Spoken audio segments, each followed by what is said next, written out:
So if you guys didn't see the introduction, this is going to be a series of talks. It's going to be a little bit different than the other webinars we've been doing at Blockstream. So instead of deep diving into one of our own specific products or areas of research, this is going to be a general introduction to Bitcoin and related technologies. So this is intended to be comprehensible for non-experts and lay people, but should give you a solid technical understanding of a lot of concepts. So if you've heard a lot of exciting things going on at Blockstream or other Bitcoin research, but you can't quite understand, this is a great series of webinars to start with. And we put it all up on YouTube, so you can catch up later if you miss anything or you want to review. And yeah, let's dive into it. So just a bit about myself. My name is Mario Gibney, and I am the customer support lead at Blockstream. And today we're going to be talking about double spend problem and just the original invention of Bitcoin. So we're going to divide this into 5 parts. So we have our the main goal, like what are Bitcoin's key properties? What are we trying to do? What's this technology trying to solve? The obstacle, which is double spend problem. Why wasn't it invented earlier? What was the big breakthrough that was needed? We're going to discuss a few of the earlier attempts to create digital money, and because they're pretty important to understand the build-up to Bitcoin. Then we're going to talk about the breakthrough itself, how we use publicly validated proof of work to solve the double spend problem. And then finally, in the end, we're going to take an overview and say, does this breakthrough actually achieve the properties we want in a money? So let's dive in. If you guys have any questions at all during this presentation, feel free to just enter them into the chat. And then at the end of each section, we can take some questions before moving on. So let's get into it. So start with the goal. We have Bitcoin's key properties. You might have heard a lot of kind of one-liners of what Bitcoin means. People call it digital gold or programmable money or electronic cash. But those are a bit. They don't really give you a full picture. They're just kind of like a quick tagline for people who don't want to understand the depth. So let's look a little deeper. So let's consider the types of money that existed before Bitcoin. So what I've got here is a rough spectrum of hard money on the left and kind of softer money on the right. And there are various trade-offs that come with these different types of currencies. So if we take a look at gold on the left side, gold's got these key properties. It's a bearer asset. So what we mean by that is it's something where if you hold a piece of gold, it's yours. There's no distinction between the person who's possessing something and the rightful owner. And that also means that you can directly transfer it. You can just give it to anyone else. There's no need to go through the intermediary or anything. There's not quite a cap supply for gold, but it is limited. It's scarce. It's quite costly to get new gold. You have to dig it out of the ground, and so this helps it retain its value over time. And it doesn't get diluted. You can't have someone just like printing gold out of nowhere. And it's apolitical. And what we mean by that is that it's not controlled by any central party, and anyone can use it without interference from anyone else. And that also means it can easily stretch across geopolitical and cultural boundaries. In ancient times, all the way from Rome to China, people would use gold coins, and even if the coins had migrated a distance, even if you had no idea who the Roman Empire was, if you had pieces of gold, you would know they would still have value. And then over time, we started to invent different forms of money. For example, started issuing notes, so gold-backed cash. Essentially, these banks would keep gold in a vault and then would issue notes that represented some gold in there. Now, at this point, we start to lose some of the properties on the left here, because now this is no longer quite as much of a bearer asset. So if you have the note valid for the gold, you technically own that, but you have to trust that the person in the bank is going to actually be backing that gold properly. As an advantage, you start getting something that's more lightweight. It's easier to store a piece of paper, and it's easier to carry that around than it is to carry a bar of gold. It's easier to transfer that. Using pieces of paper, you can divide money more easily. Now, as this continued, we get something like fiat cash. So that would be, once governments moved off the gold standard, they would just issue notes that, by decree had value. Now, at this point, we've moved quite a bit further away from being cap supply, right? If fiat currencies, by definition, are non-sovereign. Like the issue of the currency can just create more. This is rather political at this point. It's still somewhat of a bearer asset because if you have physical cash, you can still transfer that to someone else easily. You can just give them the cash. Again, it's getting more lightweight, more easily divisible. It's more highly liquid and easier to transfer. And then when you get something like digitized fiat, so this is essentially money that you have in a bank account, and this you really get these properties here. Like it's basically it's completely lightweight. It's just stored digitally. It's very liquid. You can divide down to fractions of a cent, and we get this programmable property. Programmable money existed for a while. PayPal is arguably programmable, but unfortunately, we've basically lost all of these properties at this point. It's not yours if you hold it. You have to hold it through a bank storing it for you. It's no longer a cap supply, and it's definitely politicized money. It can be easily censored. So what we're trying to do with Bitcoin is we want to know, is there a money that can get us both things? Why can't we have both of these properties? So that's what we're trying. That's what Bitcoin's trying to achieve here. So if no one has any questions so far, we can move on to the next part. So let's look at the double spend problem. So this all comes from this idea of digital scarcity. So if you compare items in the physical world to items in the digital world, physical items are very hard to copy. You need more raw materials. You can't just create more gold coins out of nowhere. You need to find more gold, for example. Even banknotes, a bit easier to forge than gold, but they're made to be deliberately hard to fake, right? Digital items are not. This is one of the big advantages of digital information, is that it's very easily replicatable, and you can distribute it as much as you like. So a great example of how this affects things are back in the 1990s when people started burning CDs, or later when torrenting came along. This really upended the whole music industry, and they went through a lot of effort to try and prevent people from copying things, but it's really hard to do. So this question of digital scarcity has been a big issue, not just for money, but for other things. So if you know how to fix it, Hollywood would have loved to know about 20 years ago. Now, the way this relates to money should be pretty obvious. Let's say Alice has one, digital coin, and she wants to send it to Bob. If Bob can copy it, he can just send the same coin to Carol and Dave, and then he can essentially print as much money as he wants for himself. Your money is no longer scarce at all. So, money, you need some way to prevent people from doing this. Now, we already have a way that this has been done for quite a few decades, which is basically a central bank type of solution, where users create an account with a bank, and the banks keep track of everyone's balance. And anytime they want to move funds, the bank must approve it. So let's imagine that Alice wants to send Carol 30 coins. What she does is she just tells the bank, I want to make this transaction. And the bank says, okay, here we go. And both balances are updated. And that's how it works. Now, technically, this is functional. This is how banking has worked in the digital age for many decades now. But there's some pretty serious drawbacks here. So these are just a few of them. Users have privacy from one another, but not from the bank. So if Alice doesn't want the bank to know about her transaction to Carol, she can't use this system. The bank could also decide to just censor transactions at will. Could just deny the right of sending to someone. They could confiscate someone's money, and the bank could just issue more money to themselves as much as they want. You might see a situation like this showing up, and in some places around the world, that's sadly all too common. So let's try and figure out a way around this. So let's say Alice, Bob, Carol, and Dave decide they don't want to deal with the bank anymore. They say goodbye to the bank. We're just going to deal with this on our own. We're going to keep track of the history by ourselves. So and they'll just check each other's transactions. So instead of going to a bank, let's say Bob wants to send Dave some money.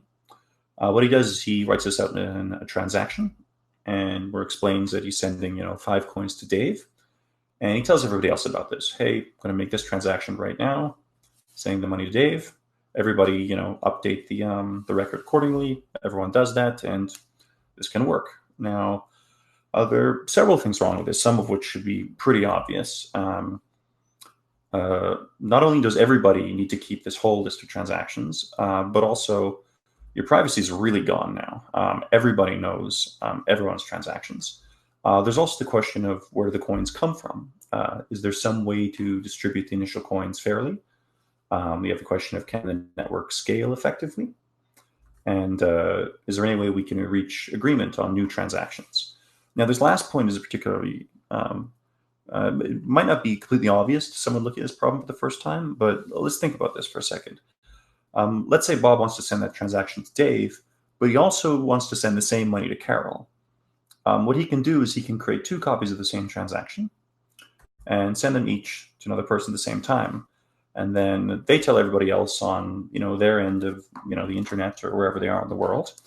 And then you end up with 2 different transactions going throughout the network. And maybe Eugene and Gabriella here try to send each other a transaction, but they both reject it and say, no, I've already got a different version of that one. And then you'd end up with kind of each side having a completely different history. They would disagree on which coins went where. So this is the double spend problem. How do you stop this from happening? How are we doing? Any questions so far? Or are we we're doing well? All right, let's continue. So let's take a look at the early attempts. So the pre-Bitcoin digital monies. What did people try and do before? So some people refer to this as Bitcoin's first draft. This was called B money, created by Wei Dai back in 1998.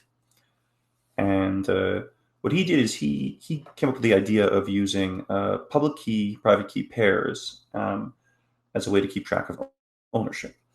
So we're going to do a quick primer on public key cryptography.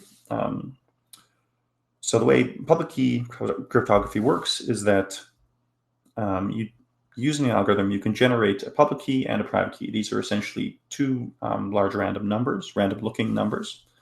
And you can use the private key or the secret key to sign some data, produces a signature to prove, and then anyone else using the public key can validate that that was you who signed it using a verification function. So let's look at an example of this, how this often works. So everybody has their secret key and their private key, and they all broadcast everyone has their private key and their public key, and they all broadcast their public key to everyone else. So everyone knows everyone's public key, but they don't know each other's secret key, their private key. Then let's say Alice wants to send a message to Carol, and she wants her to know she was the one who sent that message. No one else was pretending to be Alice. So what she can do is she can get some data, so the message she wants to send, and using this signing function, she can use her secret key and produce a signature. And the signature, again, is just another string of data. You can think of it as a large number. And then Alice broadcasts this message. So Carol, or anyone else, can receive this message. She sees the data and the signature. And because Carol knows Alice's public key, Carol can use this verifying function here and put all the data in, and it's going to show up true or false. If it shows up true, that means Carol can know that whoever created that signature with that data had Alice's private key or secret key. So it's a way of verifying. It's part of a way of verifying identity. You can think of it that way. So what does this have to do with money? So let's go back to our shared bank, right? So instead of actual individuals, we just have a series of public keys. We have public key A, B, C, D, and there's a certain amount of money that's attributed to each key. And if someone wants to send a transaction, let's say we have whoever owns public key B creates that transaction, and all that's written there is the transaction they want to send, and they sign it with their secret key, their private key. They send it to everyone else, and everyone else checks using the verification algorithm, and you can verify, okay, yeah, this was indeed sent by whoever has the secret key for public key B. Transaction goes through. And then you can use a payment system in this way without actually having people know each other's real identities. Because one of the things you can do is you could just create another public key at will. You could have public key E and then receive money there, and no one knows who that is, but they can still verify signatures for those transactions. Now, this doesn't completely solve the problem. There are a few holes in this still. Whoops, my slideshow is lagging here. There we go. So there's a big win on the privacy front, but we still haven't solved the double spend problem. How do you stop someone from creating two alternate transactions? We still don't know how to distribute initial coins fairly, and we still have this question of scaling. So Wei Dai, he knew this wasn't complete. This was never released as a money system. He wanted some way to stabilize currency value, and he thought of using some proof of work to do a basket of goods. Wasn't finalized, and he thought of some sort of server-based solution for double spends, similar to proof of stake, but it doesn't work. So those never got launched. They were just ideas he was working on. So next up, we're going to take a look at Hashcash. So this was invented by Blockstream CEO Adam Back, also back in 1998. Now, this wasn't originally an attempt to create money, but it was an attempt to prevent email spam, which is related because you need some form of scarcity to do that. Now, so he used a hash function for this property. So here's a quick primer on what a hash function is. So there are a few key properties. It converts any string of data to a random looking output. And the output's always going to be fixed length and deterministic. And it's going to be one way. It's a one-way function. You can't figure out what an input is based on the output. You can only put the input and get the output. So let's take a look at some examples. If any, this is for SHA-256, which is a commonly used hash function. If you put in the word Blockstream, then you will get this output, as long as you're doing the correct function. Now let's put in a longer phrase. You can put, today we are learning about Bitcoin. So if you put in this string into SHA-256, you get this output. Now you may notice this is the exact same number of characters as the earlier one. So it doesn't matter if the input's longer, it's still the same length, the output. And these are, random looking numbers. There's no pattern to them. And even if you change a single character, so let's say we have a typo. Today we're learning about Bitcoin, and you get the output this. So again, same length, but there's nothing similar to the previous output. A single character just changes the entire output. So let's see how this is going to be used. In Hashcash, we want to prevent email spam. We want to make it very expensive to send emails to lots and lots of people. So we have our hash function here. You put data in, you get your hash as an output. So you combine the data in the email with a nonce. So a nonce is just a number that you can increment. So you can try lots of different combinations. And so you would, let's say I want to send an email to Daniel. And Daniel has this Hashcash mechanism set up in his emails. So he requires a sufficiently small hash in order to receive the email. So I would try the first nonce, nonce number 1, and this is my output. Now, I basically have to see if it's a small enough number. It's not.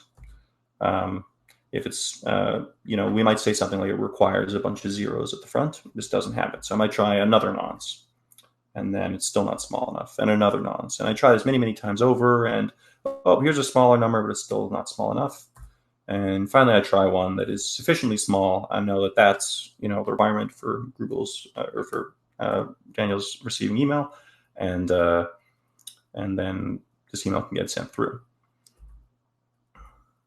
So this wasn't a direct attempt to create money, but this is one of the first ideas producing digital scarcity. So this was heavily built on, relied upon by later cypherpunks. So one of the next attempt was Nick Szabo's BitGold. So it has very, very similar goals to Satoshi's Bitcoin. It was built upon Wei Dai's idea, but with a bit more of a focus on monetary policy. So let's take a look at how he incorporated Hashcash. So you can see this looks like a similar structure, but instead of email data, we've got a candidate string here. And so candidate string, same thing, you try a whole bunch of different nonces until you find a valid one. So this one, we'll say this one is small enough, and it's considered a valid string. And we would say that string has value that could be used as some sort of money. And then that valid string becomes another candidate string. And then people can try a whole bunch of different nonces to create another valid string. And so what this achieves is that you have a way of generating new coins or some sort of new value, but it's very, very expensive to create it, and it can't be copied. So you just do this over and over again, and you get this this long chain of hashes basically built upon one another.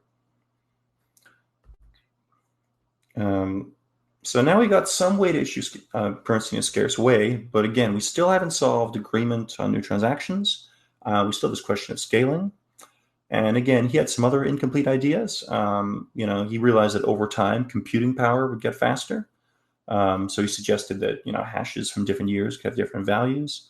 He realized there was a scaling problem, so he kind of imagined some second layer where groups of hashes could be batched together, and this would take care of some fungibility issues. But again, these were never completely solved, so BitGold never actually launched as a product. So any questions so far? How are we doing? Why does Bitcoin use SHA-256 and not a different hash function? I do not know about that one, actually. Daniel, do you have any idea? Oh, you've already answered underneath. Okay, because SHA-256 was well known and reviewed while being an easy computation-wise to generate and verify. All right, thanks, Daniel. All right, no one else? Okay, moving on.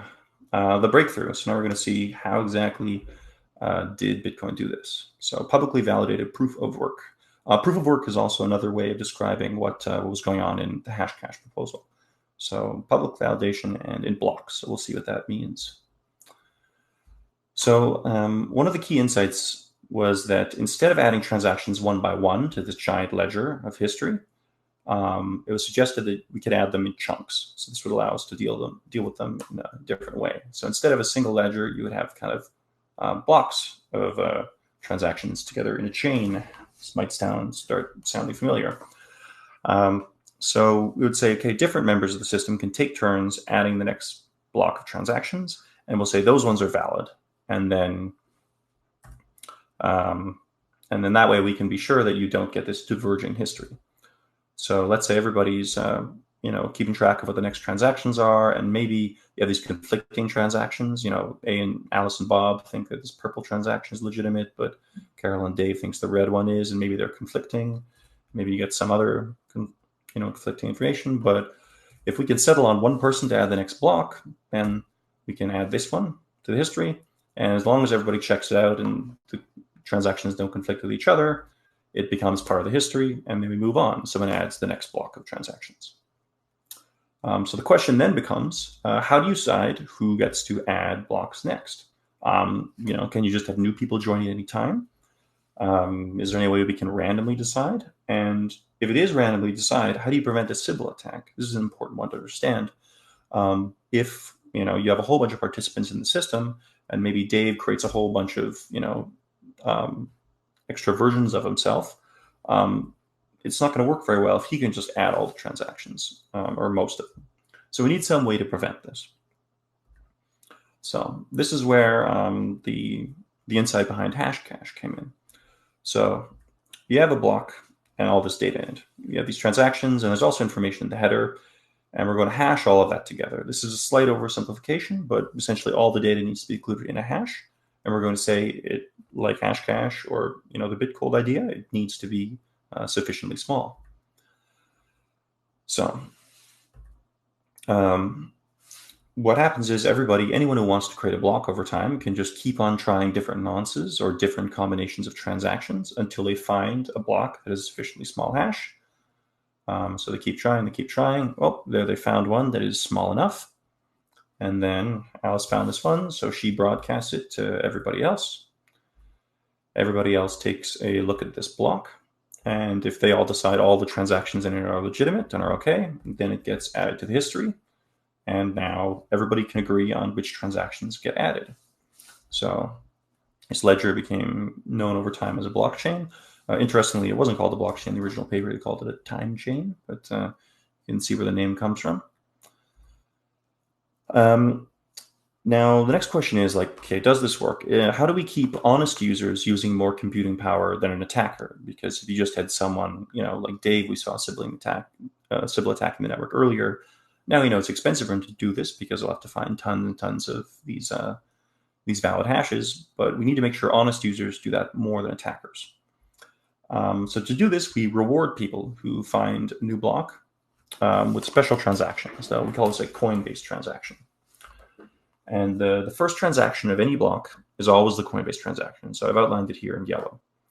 So this includes a reward. Now, the block reward is made up of two parts. You have a block subsidy, which is newly minted Bitcoin, new Bitcoin coming into existence, and transaction fees.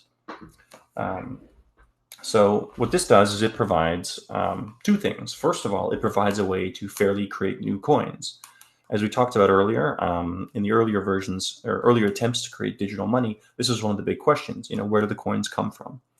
How are they fairly distributed? Now we have a way for new coins to come into existence, and we can call it fair because anyone getting coins this way is contributing to the security of the network. They're helping the network function. Transaction fees are necessary for a few different things, but one of the big things is it disincentivizes spam. You don't, if you have to pay a small fee that gets included in the Coinbase transaction, it makes it more expensive to just send tons of useless transactions. And as a metaphor for finding gold, this process was dubbed mining. So if you ever heard of Bitcoin mining, this is how it's done. So how do you deal with more miners? As we mentioned during when we were talking about BitGold, Nick Szabo foresaw that you'd have this issue of more and more computing power coming online, and the computers getting faster. So if more and more people are trying to mine blocks, then the network's hash power increases. Hash power just meaning the total computing power trying to find blocks. So with more hash power, more hashes of certain size will be found more frequently. So what happens here is that the Bitcoin network automatically adjusts to this. So every 2016 blocks, which is approximately every 2 weeks, let's say if we have one block every 10 minutes on average, every time this happens, the network keeps track of how long it took to find those blocks. So if 2016 blocks were found in 15 days instead of 14 days, that means blocks are found slightly more slowly, and then the next hashes could be slightly larger, so they're easy to find. Of course, vice versa. Let's say it took 12 days to find 2016 blocks, then the next batch of the next 2016 blocks would require an even smaller hash. So we can see over time, as more and more Bitcoin miners and more computing powers contribute to Bitcoin mining, hashes get harder and harder to find. So block 50,000 back in April 2010. So we've been a bit more than a year after Bitcoin launched. We can see the hash is not quite as small. Block number 300,000 in May 2014. They're getting smaller and smaller. And then this was from this morning, block 607,392 was even smaller. So how does this resolve disagreements, right? So we want to make sure that everybody can agree on the same transactions getting added to the history. So what if, now we know we can't have two transactions conflicting in the same block, so they'll get rejected. What if you get, what if two blocks are found at the same time? How do you resolve this issue? Well, we decide by this, where's the next block going to be added to? So anyone who's mining now will have to choose one of these blocks and will mine on top of it. And it'll point to one of these blocks, so on the right there. Now, everyone else can see that this side has more work added to it, so they will reject this block and move forward. And now everyone knows, okay, this is the canonical history. Now, this might not get resolved after one block. It might go on for 2 or maybe 3 blocks. It gets less and less likely the more time goes on, but you can be confident that over time, eventually, everyone will settle on a single valid history. And any transactions in a block that isn't built on the history are rejected. And, they can, of course, be included later on, but this just makes sure that everybody's on the same page. We got a question here. What happens if there is a sudden withdrawal of hash power from the Bitcoin network, like a natural disaster, but the difficulty is still high? Yeah, I guess it depends how big that natural disaster is. Blocks would be found more slowly. I believe there was an example of this happening. There was flooding in a region that knocked a bunch of miners offline. I don't know if that was ever confirmed as a reason for this, but yeah, you would end up with a longer period of time where blocks are found more slowly. So if, there was like a huge disaster and, 20% of the network got knocked offline, your 2 weeks would be extended to maybe 18 days, 19 days. And then again, the system would adjust. One of the things that people often don't think about that if blocks take longer to be found, then probably there's going to be more transaction fees in that time. So it's interesting. There are a few mechanisms that exist in Bitcoin to kind of adjust for this, but yeah, essentially you'd have a period of slower blocks being found. Thanks for the question, Juan.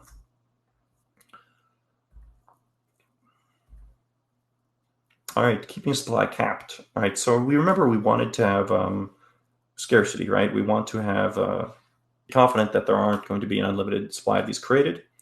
So what we do is, over time, the amount of new Bitcoin being created in a Coinbase transaction goes down. So this happens roughly every 210,000 blocks, or exactly every 210,000 blocks, which is roughly 4 years. So it gets cut in half. So in early 2009, when Bitcoin was first launched, it was 50 Bitcoin per block. And then in late 2012, it was reduced to 25 Bitcoin per block. The current subsidy is 12.5 Bitcoin, and then sometime next year that'll get reduced further to 6.25. And so gradually over time, this will just disappear until transaction fees are the only thing in the block reward.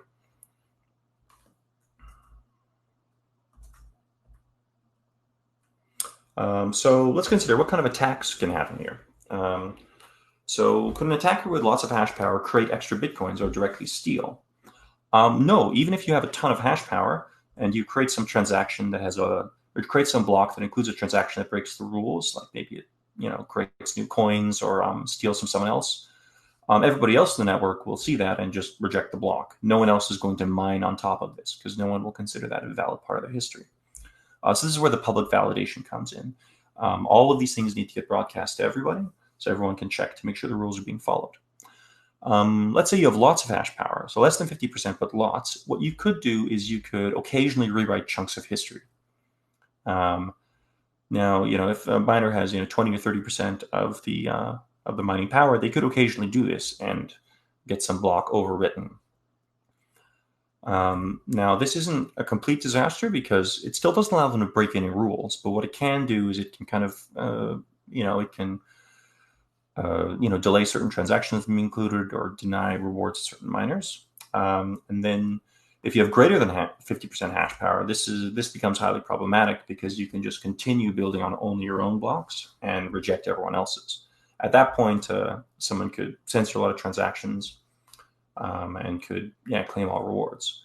So what do we do against these? So there's partial defense already built in. Like the more hash power someone acquires, the more money they can make by honestly mining.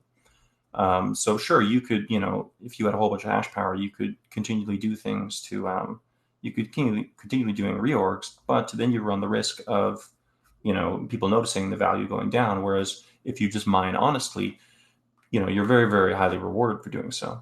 Against less than 50% hash power attacks, what you can do is you can wait for more confirmations. So if you've ever sent Bitcoin and you've heard this thing, you should wait for approximately 6 confirmations for a transaction. All that's saying is you want to wait for a few more blocks to be built on top of yours. So let's say you've sent this transaction to someone, or someone's sending it to you. To be sure it doesn't get reorged, meaning the history doesn't get rewritten by someone mining on top of this block, you can wait for a few more blocks to be mined on top of it. And then you can be quite confident that it's a lot harder to rewrite that part of history. Against greater than 50% hash power attacks, one of the main things we have to do is make sure that you don't have a single actor controlling greater than 50% of hash power. In a way, this is an open problem. It's these conversations get quite in depth once you start looking at them in detail. But if you ever hear people talking about mining decentralization, this is one of the reasons it's considered a very important property for Bitcoin, because the more evenly distributed mining power is, the harder it is for people to do these types of attacks. All right, let's see. Any questions before we move on? Is there any record of reorgs or 51% happening in Bitcoin? They're like reorgs definitely happen. Like even by accident, even if there isn't a malicious party mining, sometimes just by coincidence you'll see 2 blocks being created at the same time. You might see this situation happening, and then their block will get built on. So yeah, reorgs happen. Very, very large ones tend not to happen. I mean, maybe Daniel can chime in here, but I don't know of any record of like you haven't seen. We've never seen something like hours and hours of blocks being rewritten. But you will occasionally see just normal reorgs happening. All right, so final section. Did we achieve our goals? Let's see. Did we get these properties we were setting out to achieve? So just to review, we were looking for a bearer asset, so no distinction between a holder and an owner, and can transact directly between users. But yeah, in a large way, we did do this. Anyone could receive transactions by creating a public key and having it sent to someone else. And you don't need to go through a bank or anything. All you need to be able to do is produce that signature, broadcast it to everyone else, and then you can make that transaction. So we do have kind of a digital bearer asset. Is there a capped supply?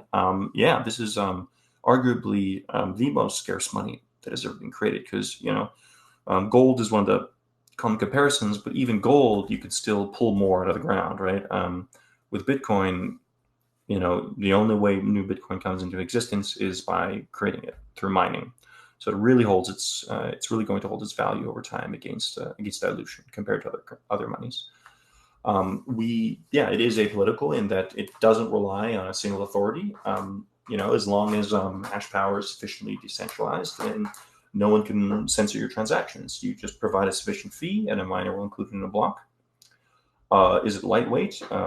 Yeah, it is. I mean, it's digital. You don't need to physically carry it around, although there are options to do that as well if you want. It's highly liquid. It's very, very divisible. One Bitcoin is divisible all the way down to 1/100 millionth of Satoshi, and then using layers like Lightning Network can actually get even more divisible than that. It's very, it doesn't make any difference whether you're transferring it to someone next door or across the world. And it's programmable, to a certain degree. We're going to dig into the programmable thing a little bit later on when we talk about scripting in one of the later webinars. But yeah, there are quite a few different things you can do to have the system automatically process some more complex procedures. And so there are a few open questions left here. So as I was saying, we're going to dig in later to see what programmability can be done and what things can't be done, because there are some important limitations there. We still have the scalability question. In the examples we used, we only had about 4 participants sending money to each other, or blocks with only 4 transactions. In reality, you'll have a single block will have thousands of transactions in it, and we would like this to scale to millions and millions of people. So we need to see how can that be done without sacrificing core properties, because with a small number of people, everybody keeping track of everyone else's transactions, not a huge deal. If you have 1 million people all sending money to and from each other, that's a lot of overhead keeping track of all that. But we're going to explore that issue later on. And you have privacy and fungibility issues. So we had a big improvement using Wei Dai's idea about public key cryptography. But this isn't perfect. There's still, because everyone sees all the transactions, there are ways that people can use heuristics to guess clues about different activities. So there's work to be done there. And later on, we're going to talk about other applications. Can this technology solve any other problems other than just money? Or, can it solve all other problems? As some people have said over time, we're going to dig into, what blockchain tech can and cannot do. And upcoming, we're going to have a few more webinars. We're going to talk about transactions and scripting. We're going to talk about Lightning Network, this is one of the main, you probably heard of it, one of the main attempts to bring Bitcoin to scale. We're going to dig into privacy and fungibility. We're going to talk about CoinJoin and combination transactions and pay-to-endpoint and things. We're going to talk about forks. You might have heard about these. Is the way Bitcoin upgrades itself and kind of resolves contentions. And then hopefully if we'll get a chance to talk about sidechains and some other use cases beyond money. So that's everything we have for today. Remember, don't trust, verify. And if there are any final questions, I'd be happy to answer them. Just dump them in the chat. You are welcome, Sean. Thank you for watching. Yeah.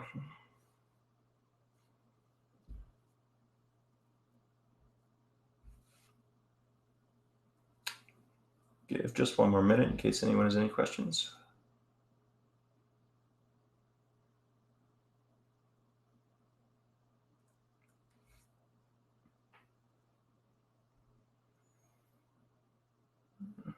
Great. Thanks for the kind words, Alan.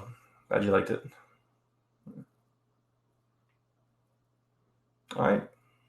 I guess that's it. Thank you very much for coming, everybody.